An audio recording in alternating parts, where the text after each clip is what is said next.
ज्येष्ठ नाटककार कृष्णाजी प्रभाकर खाडीलकरांच्या संगीत मानापमान नाटकातल्या नाट्यगीताचा मुखडा खरं तर मी आजच्या आपल्या व्हिडिओच्या शीर्षकासाठी वापरणार होतो मित्र. नाही मी बोलत नाथा. आठवतंय का? नाही मी बोलत नाथा. का तर त्याला कारणही तशीच होती. आपली ती इंडिया आघाडी नाही का, I.N.Olly, या आघाडीनं काही मीडिया अँकर्सवर म्हणे बहिष्कार घातलाय, बोलणारच नाही. त्यांच्याशी हे बोलणार नाही, ते त्यांच्या डिबेट्सला जाणारच नाहीत म्हणे. या I.Olly ही गंमतच आहे बुवा. काय काय करतील सांगता येत नाही. बैठकांवर बैठका घेतात. पाटण्याला बसले, तिथं ठरलं आता मुंबईत बसायचं. मुंबईत मस्त पंचतारांकित व्यवस्थित बसले, तिथं ठरलं आता उत्तरेत बसायचं. हे लोक नुसते बसतातच आहेत. खरं तर यांना 2024च्या निवडणुकांमध्ये मोदींना हरवण्यासाठी उभं राहायचंय, पण यांचं ठरतच नाहीये कसं उभं राहायचं ते. बाळ्या, हसू नको ते अर्थ लावतात उभं राहायचं म्हटलं. अरे मी निवडणुकांना उभं राहण्याबाबत बोलतोय, नको ते अर्थ लावू नका. तर हे फक्त बसतायत आणि पुढच्या खेपेला कुठे बसायचं यावर खलबतं होत आहे. आता ही झाली एकतर्फी टीका बरं का. कारण हे असेही किंवा तसेही आपापल्या घरी ठरलेले वारी बसतच असणार, पण निवड बसायला म्हणून हे कशाला एवढा जीवाचा आटापिटा करतील नाही का. हे बसून काहीतरी ठरवत असतीलच की, पण खरंच तसं घडत नव्हतं. म्हणूनच मुंबईतल्या ग्रँड हयातमध्ये सगळे बसले, ममता दिदी उठल्या, रागावून उठल्या आणि निघून गेल्या. कारण त्यांना या बैठकीत किमान जागा वाटपाबद्दल तरी स्पष्टता हवी होती, पण तसं झालं नाही.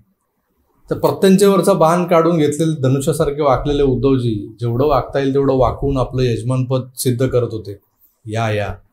पण अजेंडा नसलेल्या बैठकांमध्ये निव्वळ पुरणपोळी आणि मोदक खायला येतील तर त्या ममता दिदी कसल्या. त्यांना हा वेळेचा होणारा अपव्यय खपला नाही, त्या गेल्या निघून रागण.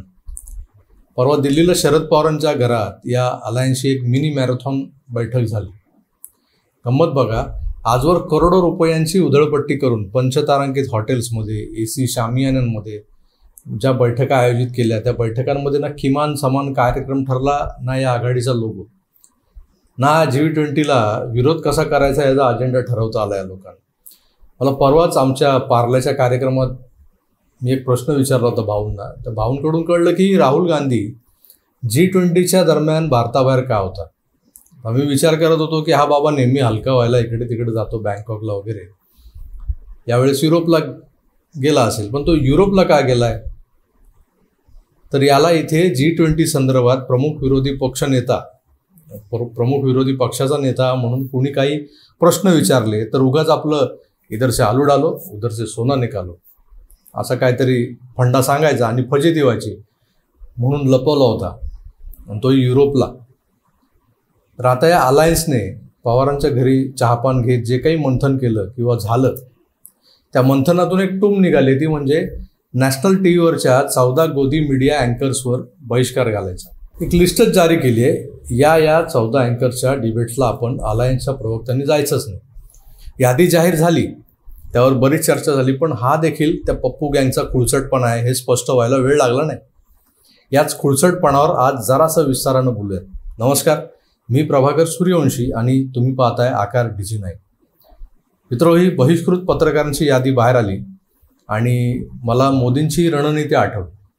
त्यांनी कुठल्या पत्रकारावर, अँकरवर बहिष्कार घातला नव्हता आणि तसं जाहीर वगैरे काही केलं नव्हतं, पण ठरवल्याप्रमाणे त्यांनी ना कधी पत्रकार परिषद घेतली, ना कुठल्या मीडिया हाऊसला मुलाखत दिली.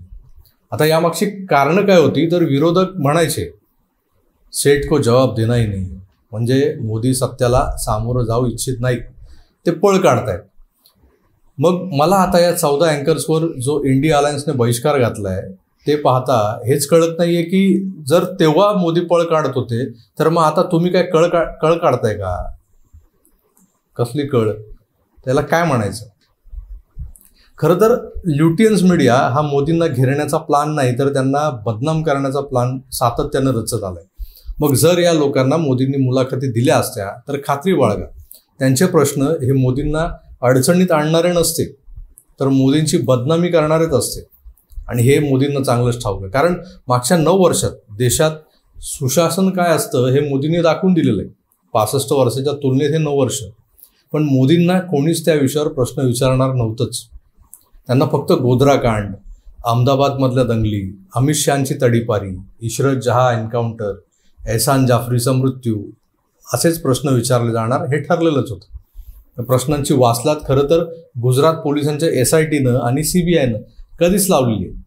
आणि तसं असताना त्या गाडलेल्या मुर्द्यांना पुन्हा कशाला उकरायचं या उद्देशानं मोदींनी आपल्या पंतप्रधान पदाच्या सुरुवातीच्या काळात पत्रकारांना लांब ठेवलं. तर त्यानंतर अक्षय कुमार सारख्या काही सेलिब्रिटीजना फॉर्मल इंटरव्ह्यूज दिले. नंतर झी सारख्या काही मोठ्या चॅनल्सला ठरवून मुलाखती दिल्या. हा सगळा मोदींच्या मीडिया मॅनेजमेंटचा भाग होता. एकतर सरळ त्यांना अडचणीच्या ठरणाऱ्या प्रश्नांना सामोरं जायचं नव्हतं, कारण भूतकाळातल्या गोष्टींचं स्पष्टीकरण देत टाइमपास करून वर्तमानातल्या प्रगतीला खीळ घालणं त्यांना परवडणारं नव्हतं. मोदींची ती स्ट्रॅटेजी सर्वथा वेगळीच होती, जी या पप्पू लोकांना कळलीच नाही. त्यांनी काय केलं, सरसकट या 14 गोदी मीडियावाल्या अँकर्सवर बहिष्कारच घातला. तटस्थ राहून विचार केला तर यातली जी नावं आहेत, अर्नब, सुशांत सिन्हा, आदिती त्यागी, रुबिका लियाकत, अनिश देवगन, हे सगळी मंडळी मोदींच्या बाजूला झुकलेले आहेतच. सरकारचे प्रवक्ते असल्यागत ते डिबेट्समध्ये ते गेस्ट आलेल्या प्रवक्त्यांच्या अंगावर जातात, त्यांना अंगावर घेतात.